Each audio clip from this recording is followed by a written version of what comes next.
Hey everybody, and welcome back to another episode of Tattoo Talk Tuesday. So if it is your first time joining us on the Quicken channel, Tattoo Talk Tuesday is our interactive talk show where I take user submitted questions and try to lend my experience to you guys as a tattoo collector. So it's a little bit of a unique episode today because this question didn't come from me virtually, but rather in person from my long-standing lifelong best friend. So we went out to eat last weekend and she said, "Hey, I have a topic for your show." So I was like, "Oh shit, I'm listening." So my friend Justine, you may know her if you've been following the channel for a while. She's had little clips here and there, and in one episode I pretended to be her to talk about having tattoos on the feet because I don't have any. So I pretended to be Justine. So Justine, she works for Wawa, which is an awesome company in kind of the East Coast. So Wawa is kind of like an East Coast kind of one-shop, like deli kind of thing, corner store, superhero to all of us. If you've ever talked to anybody who has been to a Wawa, they will tell you how much they love it. So Wawa is a pretty cool company, and they were hosting a blood drive. So, my friend Justine, she went through the motions to sign up for the blood drive, and then they told her because of her tattoos, she wasn't able to donate. So her and 4 of her other coworkers were not allowed to participate in the blood drive. So she said, "Hey, what's up with that?" So I thought I would take that and kind of run with it today and talk to you guys about how being tattooed and pierced can limit you when you want to donate blood in America.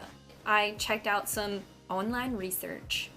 And if you have been tattooed in some of these under-regulated states, you are not allowed to donate blood with the American Red Cross if you have been tattooed within a 12-month span. So Justine, who had been tattooed in August, couldn't participate. These are the states where if you've been tattooed in these states, you cannot donate blood. So those states are Columbia, Georgia, Idaho, Maryland, Massachusetts, Nevada, New Hampshire, New York, Pennsylvania, Utah, and Wyoming. So I had a little bit of knowledge about this, but not so much research knowledge. When I was 16, my high school had a blood drive, and if you are 16, at least in Pennsylvania, you can participate in a blood drive with your parents' permission. So I remember I brought home a permission slip, my parents signed it, I got permission from my teachers to leave class so I could go to the blood drive. Got to the blood drive, filled out the paperwork, and realized one of the questions was, "Have you been tattooed?" And I was too eager to be like, "Yeah, I'm 16 with a tattoo of manatees." And they refused me, and I remember, I was kind of scared to give blood anyway, so I was like, no sweat. That's the only experience I've had, and it was 10 years ago, so it kind of slipped my mind. But then thinking about how Justine wanted to participate with her company and do something kind of heartfelt, obviously they were doing it to generate awareness and do something cool, I wanted to dive into it a little more and figure out exactly what's up. So according to the American Red Cross, the big worry is about hepatitis. Hepatitis being spread through needles being reused, whether it be through piercings or tattoos. That is something that's obviously a concern to me being a resident from Pennsylvania. You wonder, why isn't this as regulated as other states? Why is it in Philadelphia I may receive a tattoo that could contain hepatitis?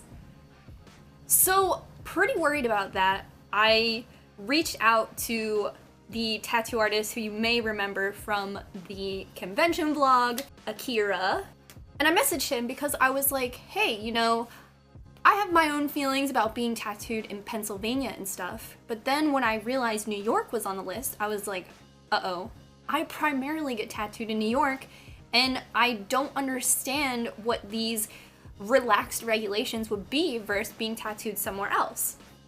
For example, Virginia isn't on this list, and when I was tattooed in Virginia, my experience didn't vary from the times I've been tattooed in Pennsylvania and New York. So I wasn't really sure what the differences were in regulation. So I reached out to him and I said, hey, you know, I'm gathering research for this video I'm making about being unable to donate blood if you've been tattooed in these states. And thanks again for your help, by the way. He said that the government has a very misunderstood conception of what exactly happens in tattoo shops. On the Red Cross's website, it says that one of the big things and the big concerns about spreading hepatitis through being tattooed or pierced is ink and needles being reused.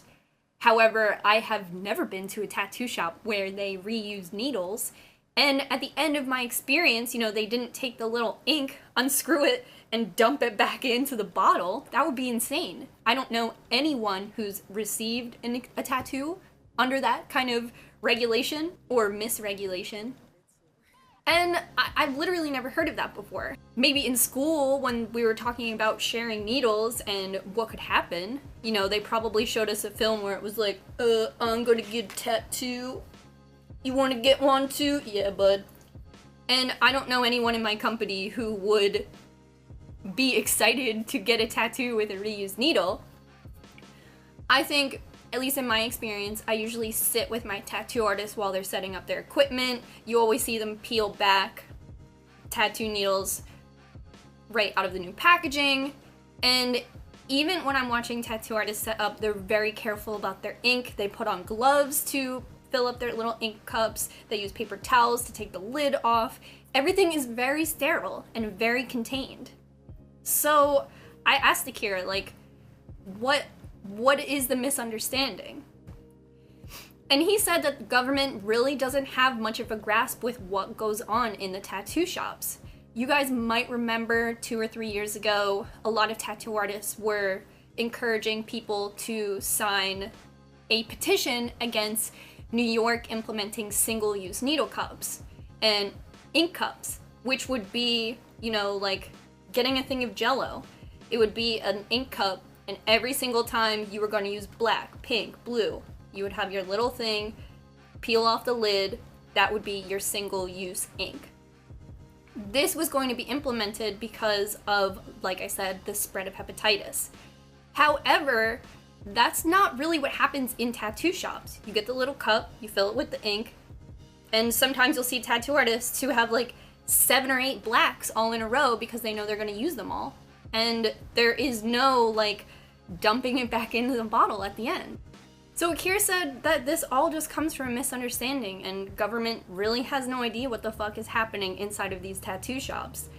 And he said it's almost better this way, because if it was even more regulated, then that big call to action like 2 or 3 summers ago about the single-use needle, single-use ink cups, would either damage tattoo artists because single companies would monopolize this single ink, whereas tattoo artists already have the ink they know and love or that fit their sort of lifestyle. I mean, I don't know if the company who makes these single ink cups uses vegan ink. So then it's like, where do I fall in all that? Do I have to figure out, I have to go to a different state now to get tattooed because a single state has this weird regulation? So, like he said, it's kind of better that the government doesn't know or is a little clueless, but then it falls back to this. Tattooed people from these states can't donate blood. However, this brought up a lot of questions, and I'm sitting here asking them to my cat, but you have to wonder. You know, in February, I made the whole video about Philadelphia Tattoo Convention, but there were tattoo artists from all over the world there. There was a tattoo artist from Paris. And it's like, if he learned how to tattoo in France, went through all of their regulations, and that's where his apprenticeship was, and that's how he understands tattooing, and those are the regulations he knows. If he comes to Philadelphia Tattoo Convention and gives someone their very first tattoo, is that the same thing? Would they still be able to donate blood? Their tattoo happened to happen in Philadelphia, Pennsylvania, one of the states where you cannot donate blood. However, it was given to somebody who was taught regulations somewhere else. So these are all questions, you would bring up. You go to donate blood, and here you are asking, like, a French guy gave me my tattoo, so here you go, take it, it's yours. I don't know. It leaves me with so many questions, but while I was doing all this research, the most information I found was the same 5 sentences cut and paste over and over and over again. However, when I was talking to Justine, she said that the only time that blood would be taken from people who've been tattooed in these lesser regulated states would be in a state of emergency. So if there was a big accident in Philadelphia and a lot of blood was needed, then the tattooed people could come and donate blood if there was a state of emergency. So then it's like, okay, so if there's no emergency, you can't have my blood, because it might have hepatitis, but I promise it doesn't. But if there's an emergency, you can have it. And we'll just cross our fingers that no one double dipped the ink. So it's a little confusing and a little, the wording is really undefined, really confusing, and honestly, what's the difference if I was like, oh, all my tattoos were done in Virginia, but I live in Philadelphia? They'd be like, great, have a seat. I'm not really sure. So it's one of those things where it's like, is this just an old kind of stereotype that like things that happen in tattoo shops are sketchy and people are sharing needles and people are double dipping their ink and all of this stuff? It's a little confusing. I'm not saying that these practices don't happen. Your local sketchy tattoo spot isn't any more or less regulated than your favorite tattoo shop in New York. I don't know. But hey, if you happen to be tattooed on Ink Masters, guess what? You can't donate blood anymore. But wouldn't you say that all the tattoo practices that happen on that show are very heavily regulated? They even have a medical staff there the entire time. But because it was done in New York State, a person can't donate blood. In my lifetime, there has only been 1 year I've ever been able to donate blood. Because in Pennsylvania, 16 with parents' permission, 17, 18, 19, you can donate it on your own permission. But I've been tattooed in either Pennsylvania or New York at least once a year since then. And it's hard because you see things happen on TV, tragedies happen where they encourage you to donate blood, and you're like, yeah, take my blood. If it's the least I can do, I want to help people. I'm seeing things happen and I want to help. But I can't. Even if I do my research and go to the best tattoo artists, the cleanest shops, I know that all the regulations are there and all the precautions are available, I still can't donate blood. Something for you guys to think about. Let me know, do you live in any of these states that I mentioned, and did you find out something new? Did you just find out you can't donate blood? Have you donated blood anyway and maybe someone didn't ask you? It's strange because, like Justine said, don't they test the blood that they receive anyway? Very confusing. Who knows? And is someone without tattoos just as likely to have similar things? I don't know. Let me know if you are from another country. Let me know what your kind of blood donation procedures are, if there are any laws attached to having piercings and tattoos, or is it just you receive a test, if you're clear to go, you can donate. Let me know. Thank you guys so much for all the support for Tattoo Talk Tuesday. Give this video a thumbs up if you are here for Tattoo Talk Tuesday and you're interested. Thanks you guys for submissions always, and thank you to Justine and Akira for helping me with the information to make this episode all come together. I think this was a really interesting topic and something I didn't really know about until Justine told me, hey, I couldn't donate blood the other day and it was such a bummer. Thank you guys so much, and until next time, bye!